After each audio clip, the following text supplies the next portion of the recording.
علی والے ملنگوں کی عبادت اور ہوتی ہے، علی والے ملنگوں کی عبادت اور ہوتی ہے، یہ سجدے اور ہوتے ہیں، اقامت اور ہوتی ہے۔ علی کے دشمنوں کو اور علی کو اس طرح سمجھو، علی کے دشمنوں کو اور علی کو اس طرح سمجھو، نجاست اور ہوتی ہے، طہارت اور ہوتی ہے۔ کیا دعویٰ سلونی کا علی نے یہ بتانے کو، کیا دعویٰ سلونی کا علی نے یہ بتانے کو، خلافت اور ہوتی ہے، امامت اور ہوتی ہے۔ کہاں سادات کے دشمن، کہاں سادات کے دشمن، کہاں زہرا کے شہزادے، کہاں سادات کے دشمن، کہاں زہرا کے شہزادے، نحوست اور ہوتی ہے، کرامت اور ہوتی ہے۔ گناہ گاروں کو معصوموں سے کیوں منسوب کرتے ہو، گناہ گاروں کو معصوموں سے کیوں منسوب کرتے ہو، شہادت اور ہوتی ہے، ہلاکت اور ہوتی ہے۔ صلوات پڑھ لیجیے محمد و محمد۔ اللہم صلی علی محمد وآل محمد وعجل فرجهم۔ اعوذ باللہ من الشیطان الرجیم، بسم اللہ الرحمن الرحیم، رب اشرح لی صدری ویسر لی امری واحلل عقدۃ من لسانی یفقہوا قولی، بسم اللہ وباللہ وفی سبیل اللہ وعلی ملت رسول اللہ۔ صلوات۔ اللہم صلی علی محمد وآل محمد وعجل فرجهم۔ الحمد للہ الذی ہدانا لہذا وما كنا لنهتدی لولا ان ہدانا اللہ، لقد جاءت رسل ربنا بالحق، الصلاة والسلام على أشرف الأنبياء والمرسلين وعلى أهل بيته الطيبين الطاهرين المعصومين المظلومين، الصلاة والسلام على بقية الله في الأرضين۔ صلوات۔ اللہم صلی علی محمد وآل محمد۔ بسم اللہ الرحمن الرحیم، فاسألوا اہل الذکر ان کنتم لا تعلمون۔ تمام تر تعریف اس پروردگار عالم کے لیے کہ جو ایسا اول ہے کہ اس سے پہلے کوئی نہ تھا، جو ایسا آخر ہے کہ یہ تمام دنیا ختم ہو جائے گی، صرف ایک وہی ہستی ہے جو باقی رہے گی، وہ پروردگار عالم کہ جو ایسا غفور و رحیم ہے کہ ہم اتنے تمام جتنے بھی گناہ کریے انہیں ہمارے چہروں پر آشکار نہیں کرتا، اور ایسا رحمان ہے کہ ہم ذرا سی نیکی کرتے ہیں تو ہمارے چہروں پر نورانیت عطا کر دیتا ہے۔ وہ پروردگار عالم کہ جس نے ہم پر رحم کی نگاہ کی تو ہمیں رحمت للعالمین کی امت میں خلق کر دیا، اور جب ہم پر کرم کی نگاہ کی تو در اہل بیت سے منسلک کر دیا، اس در سے کہ جہاں ابراہیم جیسا خلیل بندہ یہ دعا کرتا ہوا دکھائی دیتا ہے، بار الہ مجھے علی کے شیعوں میں قرار دے۔ بعد از حمد و ثنا میرا بہترین سے بہترین درود و سلام محمد و آل محمد پر۔ اللہم صلی علی محمد وآل محمد وعجل فرجهم۔ الدائمن جس آیت کی تلاوت کا شرف میں نے حاصل کیا وہ سورہ نحل کی آیت نمبر 43 کا کچھ حصہ ہے۔ ترتیب کے لحاظ سے قرآن پاک کا 16واں سورہ ہے اور اس میں 128 آیات ہیں۔ اس آیت میں پروردگار عالم ارشاد فرما رہا ہے، فَاسْأَلُوا، پس سوال کرو، اہل ذکر، اہل ذکر سے، ان کنتم، اگر تم لوگ، لا تعلمون، نہیں جانتے۔ جب ابن عباس سے اس آیت کے بارے میں پوچھا گیا، اس آیت کی تفسیر کے بارے میں پوچھا گیا تو روایات میں ہے کہ ابن عباس فرماتے ہیں، ابن عباس کہتے ہیں کہ اہل ذکر سے مراد اہل قرآن ہے۔ اور جب آٹھویں امام علی رضا علیہ السلام سے پوچھا گیا تو اللہم صلی علی محمد وآل محمد۔ آخری امام فرماتے ہیں کہ نحن اہل الذکر و نحن مسئلون، یعنی ہم ہی اہل ذکر ہیں اور ہم ہی سے سوال کیا جانا چاہیے۔ اصول کافی کی حدیث نمبر 210 میں مولا فرماتے ہیں نحن اہل الذکر و نحن مسئلون، یعنی ہم ہی اہل ذکر ہیں، ہم ہی سے سوال کیا جانا چاہیے۔ یعنی پروردگار عالم انبیاء اور اس کائنات میں اگر انبیاء کے بعد کوئی اس مرتبے پر فائز ہے کہ جن سے سوال کیا جائے تو وہ ائمہ اطہار کی زندگی، ائمہ اطہار ہے۔ خود اب ہماری غلطی نہیں ہے کہ ہم پہلے امام، دوسرے امام یا 10ویں 5ویں امام کے دور میں پیدا کیوں نہیں ہوئے۔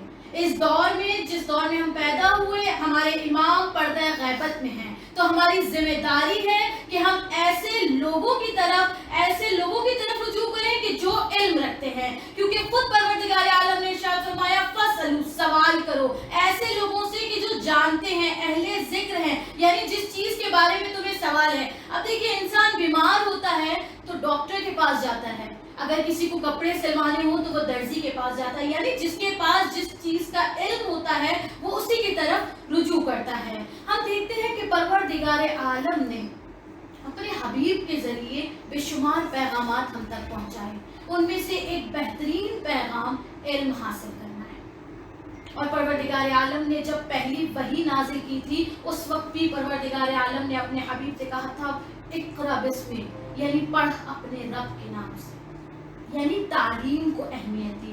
خود رسول خدا صلی اللہ علیہ وآلہ وسلم ارشاد فرماتے ہیں طلب العلم فریضۃ علی کل مسلم و مسلمات، یعنی علم حاصل کرنا ہر مسلمان مرد اور عورت پر فرض ہے۔ یعنی ایسا نہیں ہے کہ کوئی کہے کہ یہ صرف فقط مرد حاصل کر سکتے ہیں، اس سے عورتوں کا کوئی لینا دینا نہیں ہے، یا عورتیں یہ کہیں یا خواتین یہ کہیں کہ یہ صرف مرد حاصل کر سکتے ہیں، ان سے ہمارا، اس علم سے ہمارا کوئی لینا دینا نہیں ہے۔ چھٹے امام کے دور میں ایک شخص آیا، کہتا ہے مولا میں آپ کا چاہنے والا ہوں لیکن میں علم حاصل نہیں کرنا چاہتا۔ تو امام فرماتے ہیں کہ میرا چاہنے والا ہو اور کہے کہ میں علم حاصل نہیں کرنا چاہتا تو میں حکم دوں گا کہ اسے کوڑے لگاؤ۔ دیکھیے کریم ابن کریم امام ہے، امام کے اس فرمان سے کیا ہمیں میسج مل رہا ہے؟ امام فرما رہے ہیں مجھ سے محبت کا تقاضا یہ کہ علم حاصل کیا جائے۔ تو پروردگار عالم کا شکر ہے کہ جس دور میں ہم زندگی گزار رہے ہیں یہاں علم حاصل کرنا بے انتہا آسان ہے۔ جگہ جگہ پہ اسکول، یونیورسٹی، مدرسے قائم کیے گئے ہیں تاکہ ہم علم حاصل کریں۔ پروردگار عالم اور انبیاء کرام ائمہ اطہار ہمیں بلندی پر دیکھنا چاہتے ہیں، ہمیں معراج پر دیکھنا چاہتے ہیں۔ تو معراج اسی وقت ممکن ہے کہ جب ہم علم حاصل کریں۔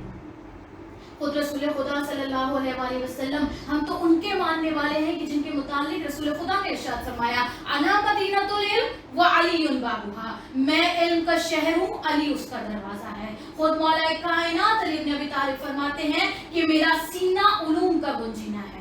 کوئی مجھ سے پوچھے کہ کون سی آیت دہر میں نازل ہوئی، کوئی مجھ سے پوچھے کہ کون سی آیت سمندر میں نازل ہوئی، کون سی آیت عرش پہ نازل ہوئی، کون سی آیت فرش پہ نازل ہوئی، کون سی آیت میدان میں نازل ہوئی، کون سی آیت میدان میں نازل ہوئی، کون سی آیت میدان چھوڑنے والوں کے لیے نازل ہوئی۔ شاعر نے کیا خوب کہا ہے، سچ پہ ہم جھوٹ کا کب رنگ چڑھا دیتے ہیں، حق کا کلمہ ہے زمانے کو بتا دیتے ہیں۔ ہم کو مولا کے فضائل کی کوئی حد نہ ملی، ان کو شکوہ ہے کہ ہم حد سے بڑھا دیتے ہیں۔ صلوات پڑھ دیجیے محمد و محمد، اللہم صلی علی محمد و آل محمد عجل فرج۔ مولا کائنات سے کسی نے سوال کیا تھا مولا آپ کی کوئی ایسی حسرت جو باقی رہ گئی ہو؟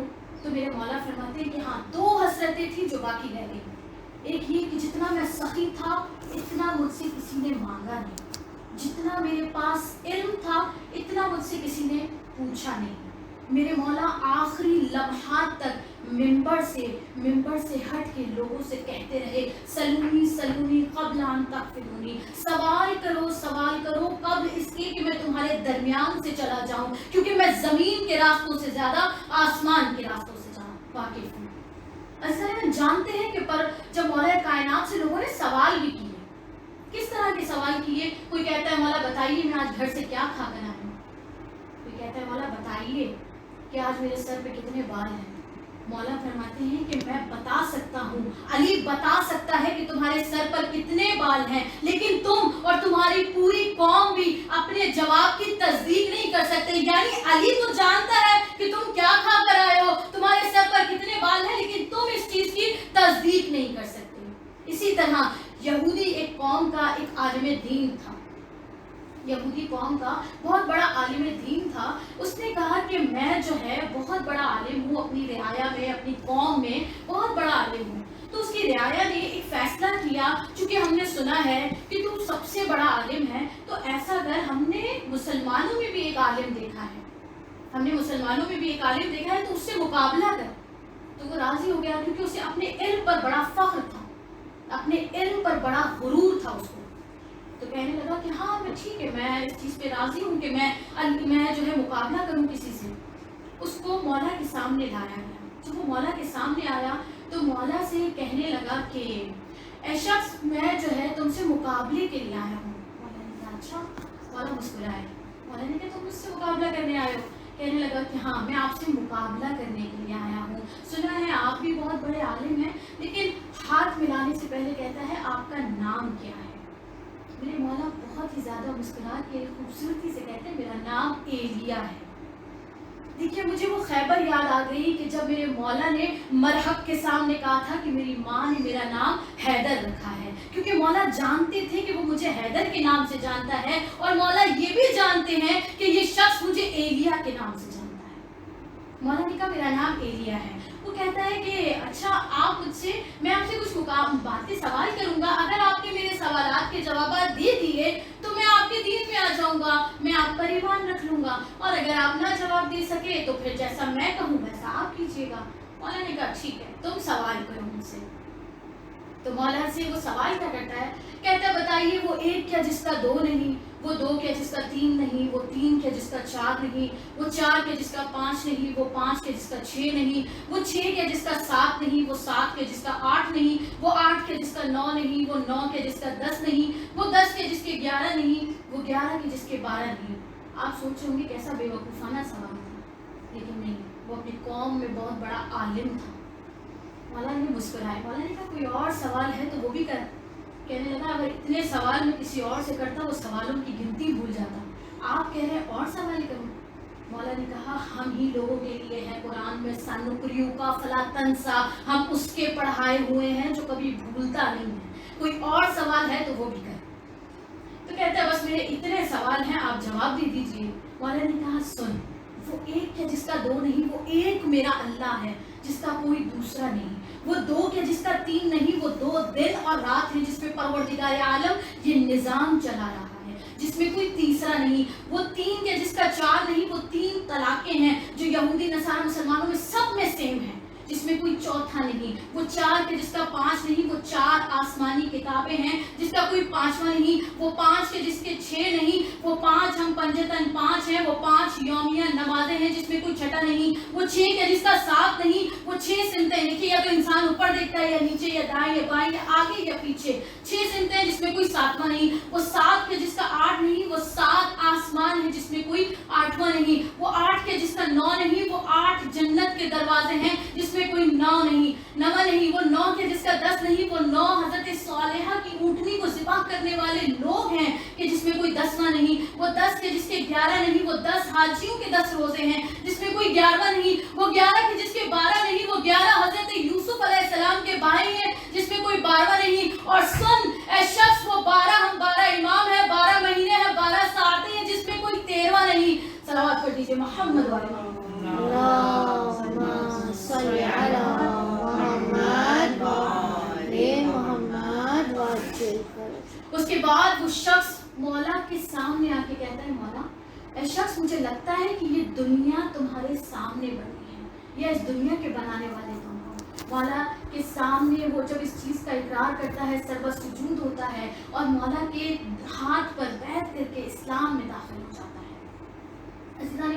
یہ وہ گھرانہ ہے کہ جس نے توحید پرستی کا سبق دیا, جس نے توحید پرستی کا سبق دیا. اس گھرانے کا ایک ایک فرد توحید پرستی کا درس دیتا ہوا نظر آتا ہے. جب حسین علیہ السلام نے دیکھا کہ حاکم وقت دین میں تبدیلی کرنا چاہ رہا ہے تو جو وارث دین تھی، جو نواسہ رسول تھی، انہوں نے اپنا گھر بار سب کچھ لٹا دیا۔ امام 2 محرم کو جب یہ قافلہ چلتے چلتے ٹھوکر کھا کے رکا ہے، زلجنا کو آگے بڑھانے کی کوشش کی جا رہی ہے لیکن زلجنا آگے نہیں بڑھ، وہ زلجنا کہ جو حسین کے مزاج سے اتنا واقف ہے کہ اسے اشارہ بھی نہیں کرنا پڑتا، اسے معلوم ہے کہ مجھے کب کیا کرنا ہے۔ ہاں زدرائم 2 تاریخ میں ملتا ہے کہ 2 موقع ایسے ہیں کہ جہاں بظاہر ایسا لگا کہ زلجنا حسین کا کہنا نہیں مان رہا۔ دوسرا مرحلہ وہ ہے کہ جب عصر عاشور زلجنا کی ٹاپوں سے سکینہ لپٹی ہوئی ہے اور کہہ رہی ہے اے زلجنا تجھے میرے حق کی قسم ہے، نہ جانا میرے بابا کو مکتب میں نہ لے جانا، میں یتیم ہو جاؤں گی۔ یقیناً آپ وہ عصر عاشور میں مصائب میں سنیں گے۔ آج پہلا مرحلہ ہے کہ جہاں زلجنا رک گیا، اصحاب امام آگے بڑھانے کی کوشش کیے کر رہے ہیں۔ سب سے پہلے وہ حضرت عباس علمدار جو اس انتظام سنبھالنے والی شخصیت ہے، وہ آگے آگے کہتے ہیں مولا مجھے لگتا ہے اے آقا یہ تھک گیا ہے، آپ سواری بدل لیجئے۔ روایات میں ملتا ہے کہ میرے مولا نے 7 جانور تبدیل کیے، میرے مولا نے 7 جانور تبدیل کیے۔ اس کے بعد ہر جانور ٹھوکر کھا کر رک جایا کرتا تھا۔ ہاں داداروں، میرے مولا نے حکم دیا عباس ذرا معلوم کرو کہ کوئی قبیلہ رہتا ہے، انہیں بلایا جائے۔ تو بنی اسد کے لوگوں کو بلایا گیا، بنی اسد کے لوگوں سے پوچھا اے لوگوں بتاؤ یہ کون سی جگہ ہے؟ لوگ کہتے ہیں کہ مولا اے